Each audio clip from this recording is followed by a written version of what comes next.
আসসালামু আলাইকুম, কেমন আছেন সবাই? আশা করি ভালো। আজকে আমি ইফতার স্পেশাল চিকেন ফিঙ্গার বানিয়ে দেখাবো। আপনারা চাইলে এটা ঈদেও তৈরি করতে পারেন, মেহমানদেরকে কিন্তু দিতে পারেন। এটা কিন্তু খুবই অল্প উপকরণ দিয়ে এবং খুবই মজাদার একটি স্ন্যাক্স। এটা খুব সহজে হয়ে যায়। এটা আপনারা চাইলে তৈরি করে কিন্তু ফ্রোজেন করে রাখতে পারেন। মেহমান আসলে বা ইফতারের সময় আপনারা ঝটপট খুব অল্প সময় কিন্তু ভেজে নিতে পারেন এবং খুব অল্প সময় তৈরি করে নিতে পারেন। মাশাআল্লাহ করে অনেকটা ক্রিস্পি হয়েছে, দেখে বুঝতে পারছেন কতটা সুন্দর হয়েছে। একদম চিকেনে ভরা এই ফিঙ্গারটি, তা একবার হলো ট্রাই করবেন। আমি এখানে চিকেনের বেস্ট পিস নিয়ে নিয়েছি। এটা কিন্তু অবশ্যই কিন্তু বেস্ট পিসটাই লাগবে। এবার এটা আমি ফিঙ্গারের মতো করে কেটে নিব, লম্বা লম্বা করে আপনাদের মতো করে কেটে নেবেন। আপনারা চাইলে একটু চিকনও করতে পারেন বা একটু মোটাও করতে পারেন, কিন্তু একটু লম্বা করে কাটবেন, যেহেতু এটা চিকেন ফিঙ্গার। আমি লম্বা লম্বা করে কেটে নিচ্ছি। আপনারা দেখে বুঝে নেবেন কীভাবে করছি। আপনারা কিন্তু খুব সহজে এটা তৈরি করে নিতে পারবেন এবং এটা কিন্তু বাচ্চারা খুব পছন্দ করে। ইফতারের সময় কিন্তু এটা বাচ্চাদেরকে দিলেও কিন্তু বাচ্চারা খুবই মজা করে খেয়ে নেবে। এটা এতটাই টেস্টি আর খুবই ঝটপট হয়ে যায় এবং খুবই অল্প উপকরণ লাগে। চিকেনটা থাকলে কিন্তু হয়ে যায়, বাকি উপকরণগুলোও কিন্তু সবার বাসায় কম বেশি থাকে। এভাবে করে কিন্তু আমি সবগুলো কেটে নিব লম্বা লম্বা করে। একটু যেহেতু বাসায় তৈরি করছি, যার জন্য কিন্তু আমি একটু মোটা করে করছি। দোকান থেকে কিন্তু আমরা অনেক কিন্তু চড়া দাম এটা কিনে কিন্তু আমরা খেয়ে থাকি, বাচ্চাদেরকেও অনেক সময় কিনে দিই। কিন্তু এটা আপনারা চাইলে খুবই অল্প খরচে কিন্তু আপনারা বাসায় তৈরি করতে পারেন আর স্বাস্থ্যসম্মত উপায়ে। এভাবে করে আমি সবগুলো কেটে নিয়েছি, দেখতে পাচ্ছেন আমি কিন্তু নিয়ে নিচ্ছি। এখন আমি মেরিনেটটা করে নিব। মেরিনেটটাও কিন্তু অত বেশি আহামরি কোনো মশলা লাগে না, স্পেশাল কোনো মশলা লাগে না। আপনারা খুবই অল্প মশলা দিয়ে কিন্তু এটা তৈরি করে নিতে পারবেন। আমি এটা এখন সব মশলাগুলো দিয়ে এটা মেখে মেরিনেট করে রাখবো। এখানে আমি রসুন বাটা দিয়েছি 1 চা চামচ পরিমাণ, আদা বাটা দিয়েছি 1 চা চামচ পরিমাণ। সব মশলা কিন্তু খুবই অল্প পরিমাণ লাগে। তারপর এখানে গোলমরিচ গুঁড়া দিয়েছি আমি আধা চা চামচের থেকেও কম। মরিচ গুঁড়া দিয়েছি 1 চা চামচ পরিমাণ, ধনে গুঁড়া দিয়েছি আধা চা চামচ পরিমাণ, সয়া সস দিয়েছি 1 চা চামচ পরিমাণ, লবণ দিচ্ছি স্বাদ অনুযায়ী। আর সব কিছুর পরিমাণটা কিন্তু আমি বলেই দিচ্ছি কতটুকু নেবেন। আমি এখানে 1 স্লাইস নিয়েছি। এখানে বেস্ট পিস কিন্তু আমি একটাই নিয়েছি। আপনারা যদি 2টা হন তাহলে সব কিছু কিন্তু বেশি করে নেবেন।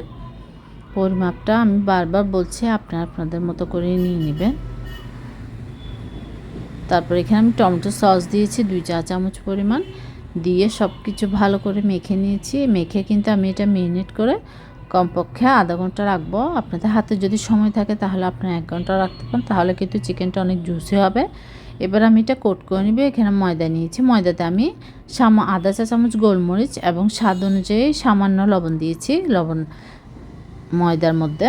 তাহলে কিন্তু আপনার এটা একটু খেতে ভালো লাগবে, ময়দাটা যদি একটু লবণ দেওয়া আর গোলমরিচ দেওয়া হয়।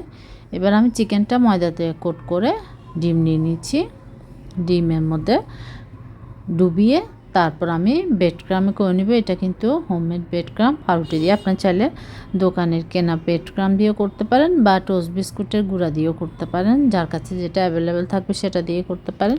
এটা আহামরি যে এটা লাগবে ওটা লাগবে এটা কোনো নির্দিষ্ট না, আপনার হাতের কাছে যেটাই থাকবে আপনি সেটা দিয়ে করে নিতে পারবেন। আমি কিন্তু আবার আরেকটা করে নিচ্ছি। এভাবে করে আমি সবগুলা কোট করে, আপনারা চাইলে এভাবে কোট করে আপনারা এটা জিপলক ব্যাগে বা এয়ারটাইট কন্টেনারে ভরে রেখে দিতে পারেন। জাস্ট ফ্রাই করার 10 মিনিট আগে বের করে রাখবেন, এরপর আপনারা এটা ফ্রাই করে নিতে পারবেন। এটা আপনারা 1 থেকে 2 মাস কিন্তু এটা ফ্রিজারে রাখতে পারেন, রেফ্রিজারেটরে, কোনো সমস্যা নেই। এভাবেই করে কিন্তু এটা কিন্তু কোট করলে আরও অনেকটা মোটা হয়ে যায়, যেহেতু এটা 2বার কোট করা হয় ময়দাতে এবং ব্রেড ক্রামে, যার জন্য আপনারা চাইলে একটু চিকন করেও করতে পারেন, কিন্তু অতিরিক্ত মোটা করতে যাবেন না, তাহলে কিন্তু এটা আবার দেখতেও ভালো লাগবে না। আমার কিন্তু সবগুলো কোট করা হয়ে গিয়েছে, দেখতে পাচ্ছেন। এবার আমি এটা ফ্রাই করে নিব।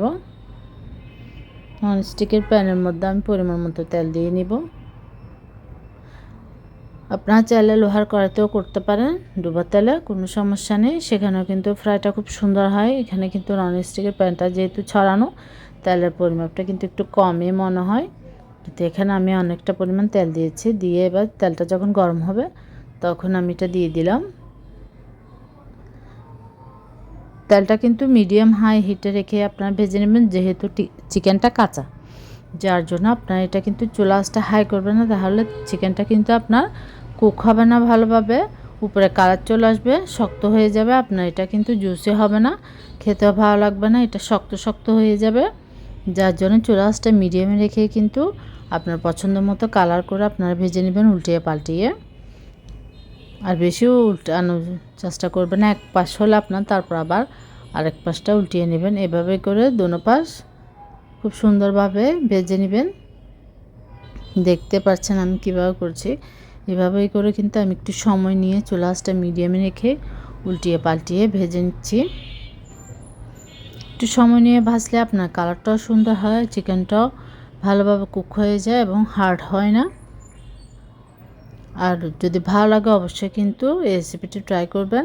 এটা কিন্তু বাচ্চারা খুবই পছন্দ করে, খেতে কিন্তু বেশ ভালো লাগে, ছোট থেকে বড় সবাই কিন্তু খুব পছন্দ করে। দেখতে পাচ্ছেন মাশাআল্লাহ কতটা সুন্দর হয়েছে। আমারটা একটু বেশি কালার হয়ে গিয়েছে, আপনারা একটু হালকাভাবে ভেজে নেবেন। আমি নিয়ে নিয়েছি, দেখতে পাচ্ছেন কতটা সুন্দর হয়েছে। আশা করছি আপনাদের ভালো লাগবে। ভালো লাগলে আমার চ্যানেলটি সাবস্ক্রাইব করবেন, পাশে থাকা বেল আইকনটি প্রেস করে দেবেন, নোটিফিকেশন অন হয়ে যাবে, নিত্য নতুন ভিডিওগুলো দেখতে পারবেন। আর ভুল ত্রুটি সরি, আল্লাহ হাফেজ, আসসালামু আলাইকুম। সবাই ভালো থাকবেন, সুস্থ থাকবেন।